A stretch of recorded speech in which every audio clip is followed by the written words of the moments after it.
Hello and welcome to another Bodgit and Leggit video. Now we have a 2011 Skoda Roomster behind us. Yes, I know the name is stupid, but anyway, Skoda Roomster. And we have a couple of issues. Now, the customer was complaining of a really bad vibration to the point where you couldn't drive it. But it's intermittent, which is very unusual. And when he actually came down here, I noticed, which he didn't notice straight away because obviously it's been getting worse and worse gradually, but the gear stick is really squeaking and sticking when you go from side to side. I'll show you that in a second. Now, I did speak to one of my subs. I don't know if he wants me to say his name, so I won't at the minute, because he kind of works on, you know, VAGs quite a lot. So I didn't know if there was any kind of, you know, weird fault with these. It's the 1.6 diesel engine that's in this, and I didn't know if there was any kind of common faults. He said not really, not that he knows of. There is common fault 1.9 TDI gearbox, but not really this one. So checked the brakes, checked everything. I couldn't see any problem with brakes, wheels or anything. Now normally if a wheel is warped, a wheel is warped, you'll get vibration. If a brake is warped, a brake is warped. Not really feeling any of that. It's not happening to me, but we are getting the squeak. So I've already diagnosed the squeak and I've got the parts there, and I will show you how to put them on. But as regards the vibration, what I'm going to do is I'm going to put the Hubby Tools chassis ear on the gearbox, drive it down the road and see if I can hear any weird vibrations or anything that's going on. I can't hear it at the minute, but maybe through the chassis ear we might find something. I really don't know if you're going to see this, but you should definitely hear it if you can't see it. Let's just take this off. And down here, where my hand is the plastic gear linkage for the gear link cables. So let's just quickly show you the noise. I'll let you hear the noise.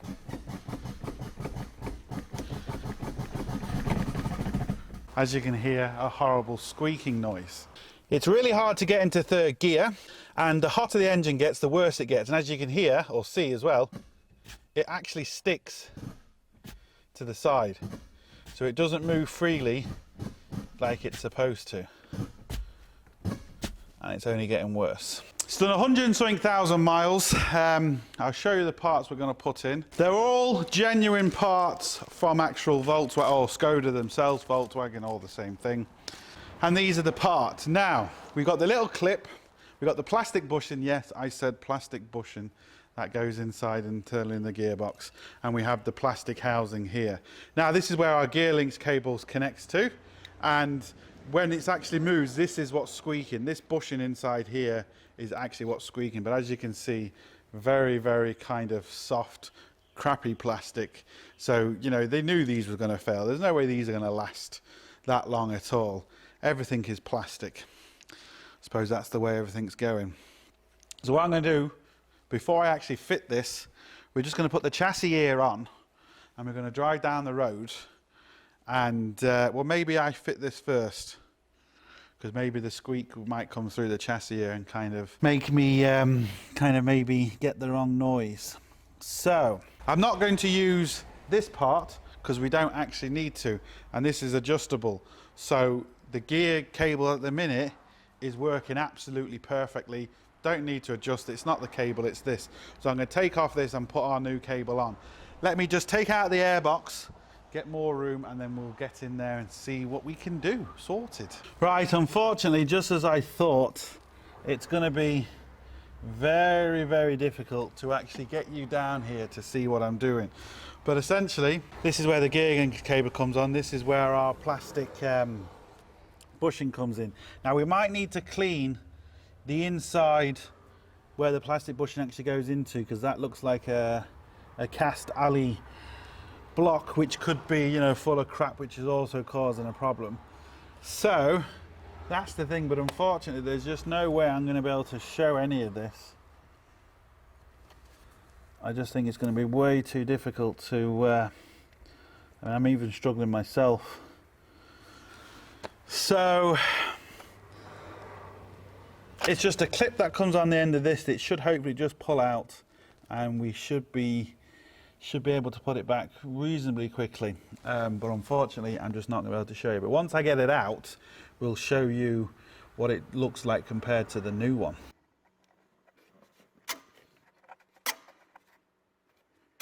What a lovely noise that is. Got visions of the BMW wheel lock nuts. This is just turned into a nightmare.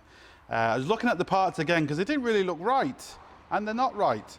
He's marked them down on the sheet right, but he's given me the wrong parts.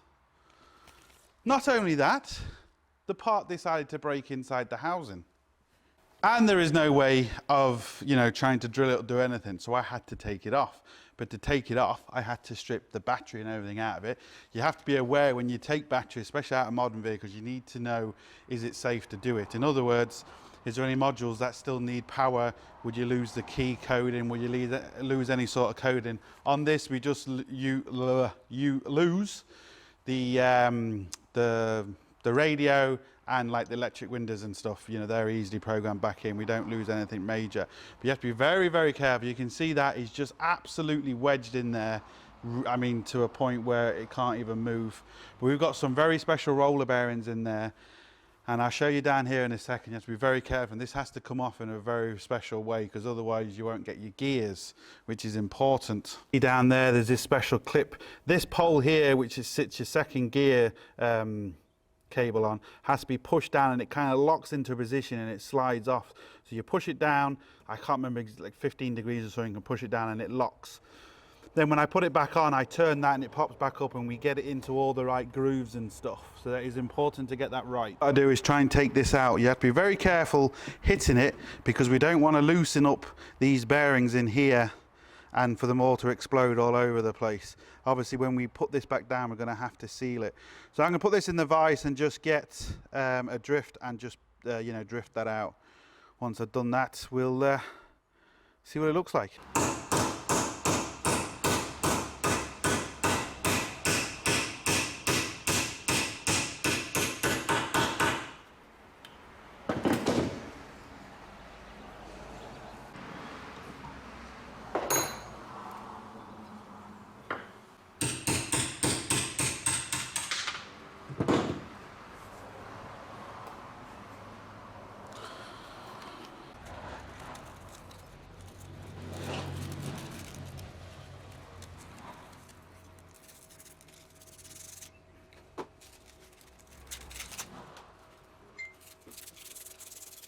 Just do this until we get it clean. You can see the crap it's bringing out already. So I'm going to keep this until I'm happy enough with it, and then we'll continue. Right, we've got it all clean. As you can see, this just slides in so much easy. It's just really nice and free. So it looks good in there. Now, it doesn't mention anywhere about putting grease or anything inside here. I'm not going to because it's just like a trap. Put anything in there, crap can get into and make this a lot worse. So it should be fine. It should last just as long as the other one, which isn't particularly long, but there you go. So I've got to now put all this back together. Even with everything out, I still can't get the camera down there properly. It's just two bolts, but like I said, it's just that sleeve in the middle. And this, where the other gear stick slots on, you'll actually see it can only go on one way. There is a thicker tooth in there, so that can only go on one way. You can't go wrong with that. So once I get this on, according to the drawing, there's bushings in here, but there is no bushings. This is the old piece. That's why I tried to get it out complete. I didn't want to drill it out because I wanted to see, if there's any bushings or anything in here. And according to the paper, there's two bushings, one that goes either end. But I'm telling you now, there is no room for any bushing to go in here. That other one they sent, I just don't know what that is. I'm really not sure. I think this is part of the gear selector, not part of this, because for a start, it will go on there, but there's no way it'll go in that hole. So this isn't part of that at all. And like I said, there's no bushing on there. That's why it's good to get it out whole. So the clip is wrong. They haven't gave me the right clip, but I can put all this back in anyway and at least get the right clip. I can do that. The clip can go on afterwards, so that's not a big deal. This has to go in separate because this has to line up with the groove in there. So that has to line up there and slides in along there. And again, I'll give that a clean up. And that's it. So this should stop the squeaking. As regards the vibrations, I can't say anything about that because I haven't felt it. I'm going to put my chassis on the gearbox. We'll take it for a drive. We can see if we can hear any rattling internally in the gearbox, and that's as much as we can do. But yeah, so main dealer. Don't know what's going on with the wiring diagram because there's no bushings in here. There's no way any bushings would fit unless this is an upgraded part. I don't know. This could be an upgraded part to that part. It's a possibility. So it doesn't need bushings. Kind of makes sense. But yeah, I don't know. All I know is this fits. It's going to do its job. And these bits are wrong. Right, just been speaking to the main dealer, which was an absolute waste of fucking time. Absolutely ridiculous. I'm not going to name and shame him, but they're just ridiculous. He's telling me, well, you ordered this, you ordered that, you told me it was that number, blah, blah, blah. Yeah, I'm going off the diagram. I'm not saying he's wrong. I'm just saying the diagram's obviously wrong. Well, I can only order what's on the diagram. You ordered this, you know, blah, blah, blah. I says, well, it's wrong. Well, I can only go off what you ordered. Just a nightmare. These bits took like 3 days to get to us anyway. You know, for a simple thing like this, the car's been here for 4 days already, just because we had to wait 3 days to get the wrong parts. And he's telling me that there's supposed to be two of these, which we've only got one, and we ordered two apparently, because the car shows it. But two of these are somehow supposed to fit on there, and as you can see, it is way too long. So two of these have to fit on here, which when it goes in, you can see how far it spreads it out. So there's no way it will go inside there. Even if it did, there's no way it would move. And there's no way you'd get two on. And not only that, the little clip that goes on the edge, which is there, these are too long. And they're not on the old one. So the diagram is wrong. And he's telling me I'm wrong. This is what people don't see. This is the other end of it people don't see. They just think, you know, we keep their car for ages and blah, blah. It's just not the case. I want to get this car done. The diagram shows two bushings and then it shows a clip. The clip I got is a metal clip for the Gearbox cables. It's not the plastic clip I need for this. It's wrong. Well, you know, I'm only ordering what you told me to order. I'm only going off the fucking diagram, you muppet. Oh. This has no bushing internally in it. The old one has no bushing internally in it. So this diagram is wrong. End of story. It is wrong. Well, I went off the chassis number, blah, blah, blah, blah. I don't give a fuck what you went off. It's wrong. It's just wrong. And then trying to say I've ordered the parts wrong. Well, I can only order, I can't really do anything else. I'll have to look into it. You're the main dealer. This is your job. Oh, there's more said, but I can't be asked to go into it because it's just fucking stupid. What I'm going to do is I'm get this back together because I can put all this back on. I'm just waiting on the clip. We don't need the bushings because there's just no way. See if I can actually show you. There's just, you can look down there. There's no way. There's just, I mean, there's no play in this. There's nothing in this. There's no play. How would bushings fit inside there? They just won't. Impossible. That just barely fits in. Look, there's no, look at that. No movement. There's no way. Maybe 1/2 mil, if that, in that. And that's the whole way around. So there's no way any bushing will fit in there. Anyway, I'll get this back together and then we're gonna, I'll have to put like some sort of cable tie or something on the end of it just to kind of stop it slipping out for the time being, just so I can test it. And then I have to wait to see what they come back at. Right, he's rang me back and he says he's got the little plastic clip, but I won't have it till Monday. To give you an idea, this vehicle came to me on, well, last Monday, and it's now Thursday, and I won't have that clip till Monday. Nightmare. If anyone works in Volkswagen, Skoda, or anywhere, and because he's still telling me that this bushing is for this vehicle, for that particular part. There is the part number. And this is the bushing. Now, is it that this is in the wrong bag and this is the correct part number, or what? If anyone's out there that can tell me, much appreciated. I don't know. All I know is from what it's showing on the picture, it's showing two bushings which are a lot smaller and they both butt up together like a poly-mount bushing almost. It doesn't show one long bushing, it shows two little bushings. So this is why I'm thinking, you know, he's maybe right, that's the right part number, but this could be the wrong part. He has told me, because when I asked him, I said, was the lever updated? And he said, yes, the lever has been updated. Then he said, well, maybe someone else is taking out the bushings from the old lever. I doubt that very much. And there's just no way this will fit. And there's no way, you know, there's enough room. Maybe the old lever, maybe, you know, they had bushings in and they had problems, so they made this one. I don't know. Anyone out there who can tell me, much appreciated. But we can't go with it. We have to go with this now. It's going in there. Once we get the little plastic clip, it's going to be perfect. And then we just have to wait and see. So what I also want to do, I'm not going to film this part because I've done it on all my clutch videos, how to fill gearbox. Well, I most probably will, I don't know. But we have the special gearbox oil. These gearboxes do have problems, you know, with people when they put the wrong oil in, they start vibrating, they start doing really weird, funny things. So it's vitally, vitally important you get the right oil. And I've also been told, again, I don't know if he wants me to mention his name, but from the guy, one of my subscribers who works on these every day, that even they've had some gear oil with supposedly the right bits in, made from a different manufacturer, and it hasn't worked. So for these cars, get the Volkswagen oil from Volkswagen. You know, it is a bit more expensive, but you know you're getting the right stuff. This car takes essentially 2 litres, 1.9 litres. So you're going to need 2 for this car. And yeah, I'm just doing that on a precaution because this is done over 100,000 miles. I suppose it's never ever been changed, and we just want to make sure it's proper done. So I can mostly do that and film that, even though it's going to be quite boring, but I'll do that for the end of the video.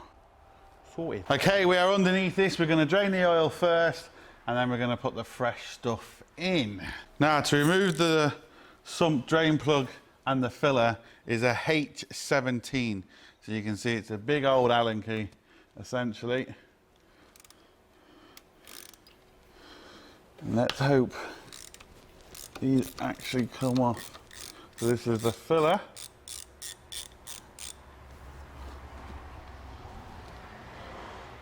Nice and clean, no bits in.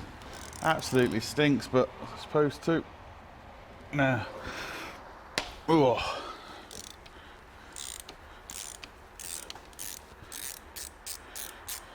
That's where it can get messy.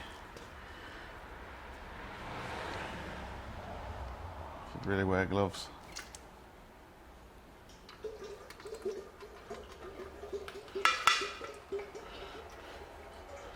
I'm looking for any bits in it, and I don't see any, which is good. I don't know if that's an actual magnet in there, is it?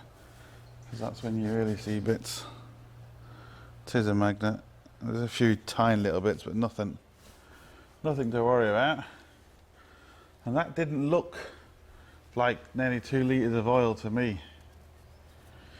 So, it's obviously low on oil, but I can't see any signs of it leaking.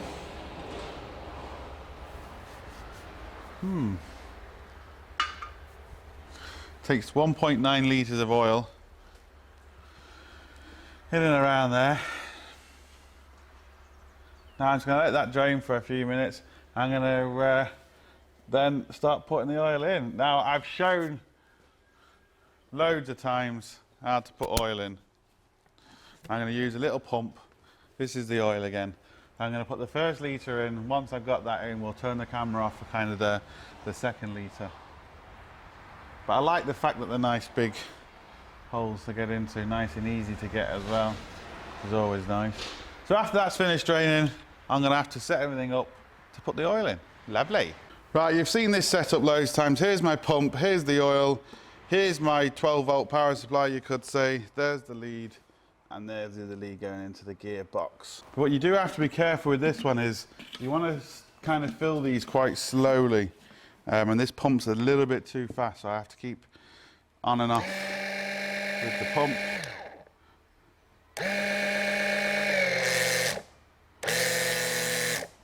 Oh, that doesn't help. I need 3 hands. And I have to kind of get in the way of the camera now. But you're going to get the idea. Hopefully you can still see what I'm doing. You can't.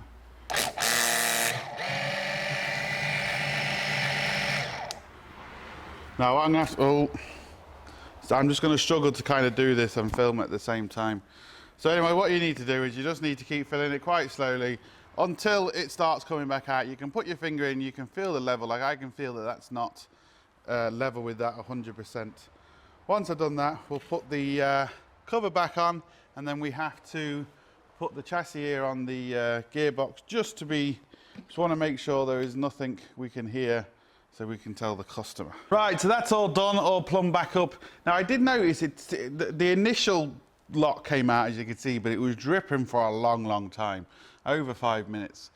So, and it took a while to actually fill. So I then checked it out to make sure there's no special way of filling it, and according to my system, there's no special way of filling it. It's just the ordinary way. But I did notice that pump was a bit too fast, so I kind of had to keep stopping and starting. I then put it in gear, I spun the wheel, you know, and just kind of carried on. It took a while, but I got the oil in. Not sure what's going on. Must be the way the gearbox is designed internally, don't know. But anyway, the oil's in, and I'm going to put the cover back on, and that's it. Lovely. Today is now Tuesday. Over a week and 1 day since this car has been sitting here. Well, not sitting here, you know what I mean. Just for this stupid clip. Because the other one is just so brittle, it just broke as I tried to take it off. It's kind of a one deal only clip. Keep getting interrupted. So yeah, kind of, once it's brand new like this, you might be able to take it off. But once it's been in a car, hot, and cold, this was just so brittle. We're going to clip this little clip in, then I can actually take it for a drive. Then I'm going to stick my chassis here on the gearbox, and we're just going to drive down the road just to hear, you know, when I change gear, if there's any crunching or grinding, we'll be able to hear it through this. And if not, I have to give the car back to customer, and the vibrations, I don't know at the minute, to be completely honest, because I can't recreate the problem. So that's what we're going to do. Put this clip on, check this, sorted.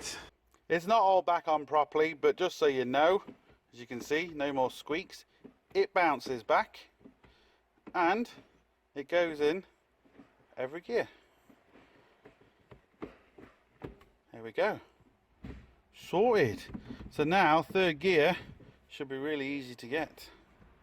Lovely. Now unfortunately my headphone jack is messed up on my computer, so I can't get any sound, but at least we can watch the actual there, as you can see, it just started the car, so she spiked up. And what we're going to do is just take it for a drive, go through all the gears and see if we see anything strange on the waveform. Just go through all the gears and see what comes up.